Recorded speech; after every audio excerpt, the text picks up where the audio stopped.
지구를 지키는 최강의 영웅 어벤져스는 영화가 아닌 현실에도 있습니다. 자, 한국 무기시장, 이 방산의 어벤져스들, K2 전차와 K9 자주포, FA-50 경공격기입니다. 세계 각국의 러브콜이 잇따르고 있다는데 배경은 뭔지 또 한계점까지 함께 짚어보겠습니다. 국방 전문가 김대영 한국항공우주산업 이 카이 홍보팀 차장 함께하겠습니다. 네, 차장님 어서 오십시오. 안녕하십니까. 요즘 뭐 한국 무기시장 여기저기서 경사 났다 그러는데 뭐 축포를 터트려도 되는 건지 아니면 이게 뭐 김칫국 마시는 건지 어떻게 보고 계세요? 축포가 터진 건 맞고요. 김칫국은 아닙니다. 그만큼 저도 현장에서 일을 하고 있는데 특히 해외 전시회를 나가보면 저희 K방산에 대한 그런 높은 관심을 느낄 수 있었습니다.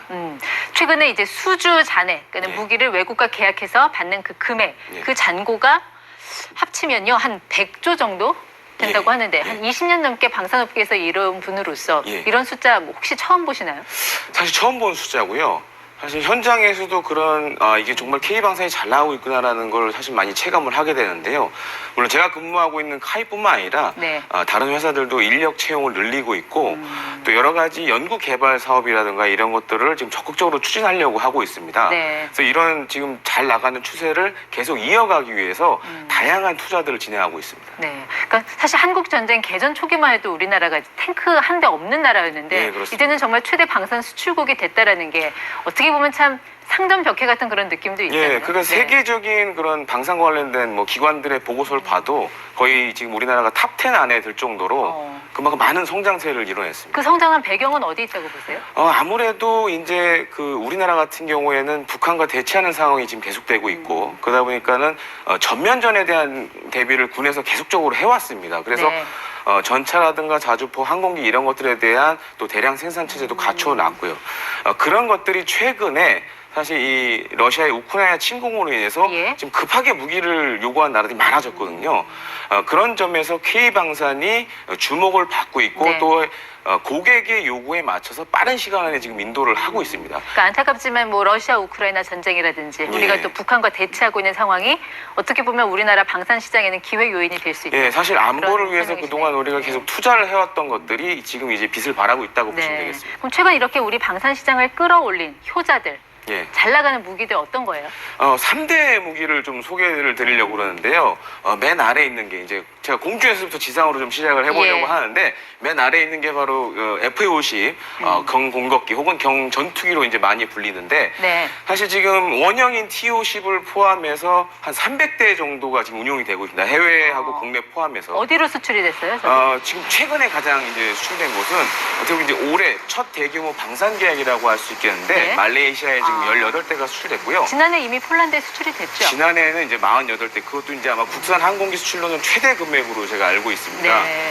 그리고 또 해외에서 실전을 통해서 그런 또 능력을 또 입증시킨 또 그런 우리 자랑스러운 국산 경전투기라고 할 수 있겠습니다. 이 FA-50은 흔히 우리 F-22, F-35 같은 그런 하이엔드급은 아니지 않나요? 어디서 이런 강점이 나와요? 맞습니다. 이제 사실 모든 나라 공군들이 이렇게 예산이 많지가 않습니다. 그래서 이제 하이급 전투기도 있고 미디움급 전투기도 있고 로우급 전투기 있는데 FA-50 같은 경우에는 지금 로우급 전투기 중에서는 사실상 베스트셀러라고 할 정도로 우리나라뿐만 아니라 전 세계에서도 많이 사용을 하고 있습니다. 가성비와 틈새 시장을 공략한 게 그렇습니다. 결국 이런 어떤 수주 성과로 이어졌다라는 설명이신 것 같아요. 근데 아무래도 우리나라는 또 이 지상군에 워낙 강점이 있는 나라여서 뭐 전차, K2 전차 같은 거 이것도 좀 해외로 많이 팔렸다고 하는데 어떻습니까 지금 상황이? 특히 이제 폴란드 같은 경우에는 사실 1000대 정도를 지금 구매를 하는 걸로 알려져 있는데 금액으로 치면 얼마예요? 금액 얘기보다는 좀 간단하게 설명을 드리자면은 전차나 자주포 같은 경우에는 일단 1000대를 넘어서면 베스트셀러로 봅니다. 근데 사실 이 1000대를 달성하는 것조차 쉽지가 않은데요. 네. 지금 국내뿐만 아니라 향후 이제 폴란드에 수출되는 수량까지 하면 한 1200대 이상은 될 것 네. 같은데 그리고 성능 면에서도 사실 그 동종 그런 뭐 예. 독일의 레오파르트 2라든지 아니면 미국의 M1 에이브람스 같은 네. 계열에 비해서 오히려 일부 부분은 앞서는 부분도 있고 반면에 이제 가격은 또 저렴하고 예. 또 하나 이제 좀 관심을 갖고 보셔야 되는 게 전 세계 특히 서방 세계 기준으로 보면 전 세계에서 유일하게 지금 생산 중인 아주 네. 신형 전차라는 점입니다.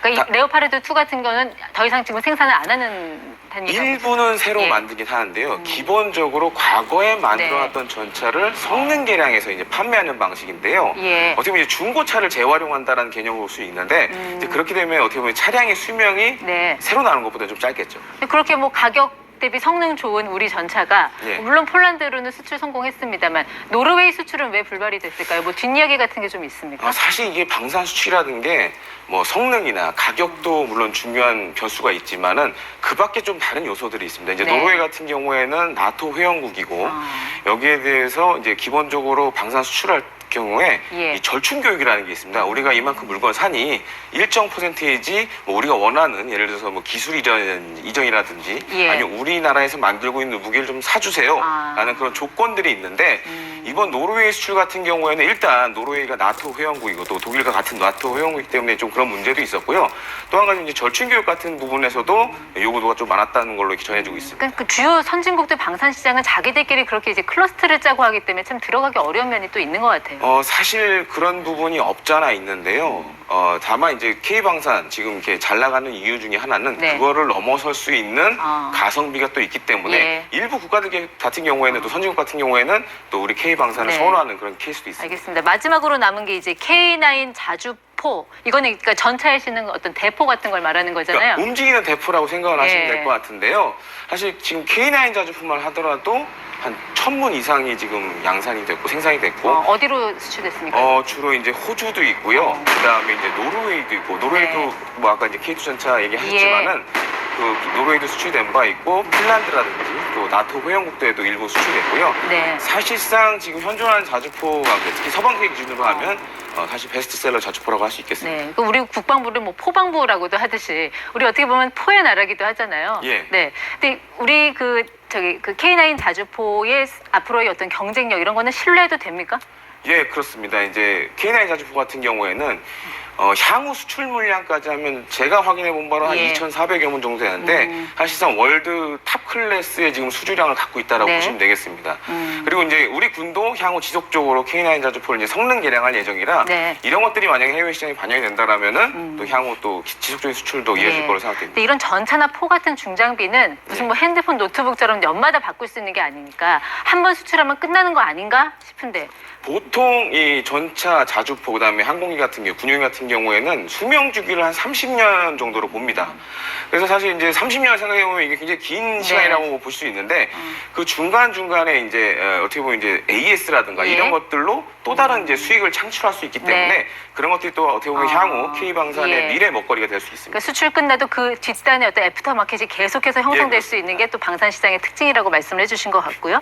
지금 보니까 대체적인 추세가 애초에 우리 방산 수출국은 주로 이제 동남아 쪽이었는데 이게 동유럽 쪽으로 이제 좀 옮겨가는 것 같고 호주 같은 경우는 조금 전에 레드백 예. 장갑차 의미하시는 것 같은데요. 예, 예. 네. 근데 이 장갑차는 사실 부품 같은 건 대부분 다 해외 거 쓰지 않나요? 이거 저 국산이라고 할 수 있나요? 이 레드백? 지금은 사실 네. 이제 뭐 레드백을 포함해서 여러 이제 국산 장갑차 같은 경우에는 또 우리나라가 이제 중공업에 강한 나라이지 않습니까? 그러다 보니까는 부품 국산화를 계속 높여가고 있는 추세고요. 또 한 가지로는 이제 과거에는 사실 저희가 K방산이 동남아 수출이 많았습니다. 근데 네. 최근에 이제 또 안타깝게도 이제 우크라이나 이 전쟁과 함께 지금 가장 그 우크라이나 예. 다음으로 이제 문제가 되고 있는 이 동유럽에서 많은 러브콜을 보내고 있습니다. 그러니까 지금은 이제 재래식 무기도 점점 디지털화 첨단화되고 있기 때문에 앞으로는 AI 이런 인공지능이 이 전장 시대의 어떤 관건이 되지 않을까 싶은데 우리가 여기서도 좀 경쟁력을 가질 수 있다고 보신가요? 짧게 한마디 좀 예, 부탁드리겠습니다. 그렇습니다. 그래서 사실은 지금 이 K방산의 앞으로의 화두도 사실 이 소프트웨어, 그다음에 소프트웨어 부분의 강화, 그다음에 인공지능 부분을 어떻게 우리 무기 체계에 적용할 것이냐 것들을 지금 많이 연구들을 하고 있고요. 기존 무기 체계들도 향후에 네. 그런 성능 개량으로 이어질 것 같습니다. 알겠습니다. 그래도 너무 숫자에만 취하지 말고 그 방산 시장의 그 특징, 그 이면의 특징, 뭐 방산 비리라든지 중국산 부품 많이 쓰는 거 이런 것들도 또 한 번쯤 좀 짚어야 될 과제인 것 같은데 다음 시간에 또 한번 들어보도록 하겠습니다. 네, 지금까지 ETY 김대영 사장 함께했습니다. 고맙습니다. 감사합니다.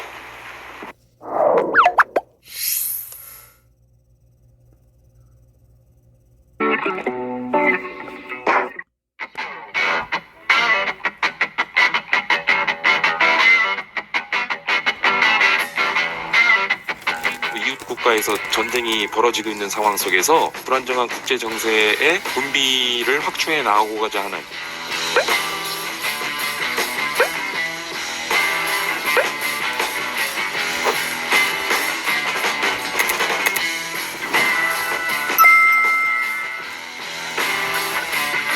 루마니아의 구형전차를 비롯한 다양한 그런 전력들이 굉장히 노후화돼 있었기 때문에 군 현대화 사업을 추진 중에 있거든요. 하나 에어로스페이스와 루마니아 현지 국영 방산업체인 로맘과 무기체계 협력을 위한 양해각서를 체결했습니다. 이번 협약을 통해 K9 자주포와 레드백 보병 전투 장갑차 등의 향후에 이제 공급이나 또는 활용 이외에도 어떤 유지 보수와 관련한 상호 협력 분야를 점진적으로 논의해 나아갈 계획이라고.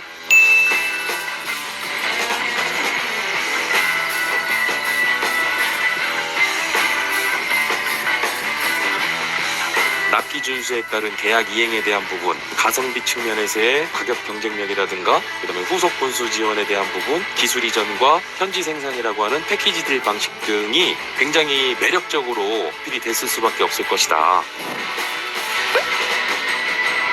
과거 이제 2차 세계 때 이제 방산 기술들이 우수한 국가잖아요. 그러니까 자체 생산하고 나토 표준화로 하는 그런 무기체계에 묶일 수가 있었죠. 동유럽 같은 경우도 옛날 구소련의 무기 공장들이 많아요.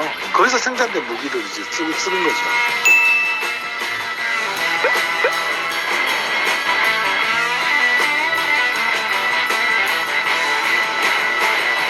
루마니아도 지금 우크라이나에 구형전차를 지원해줌으로써 나토 기금이나 유로 기금들을 지원받는 것으로 알고 있고 재원을 마련하는 데 있어서는 충분한 여력이 있고 여지가 있지 않을까 싶습니다.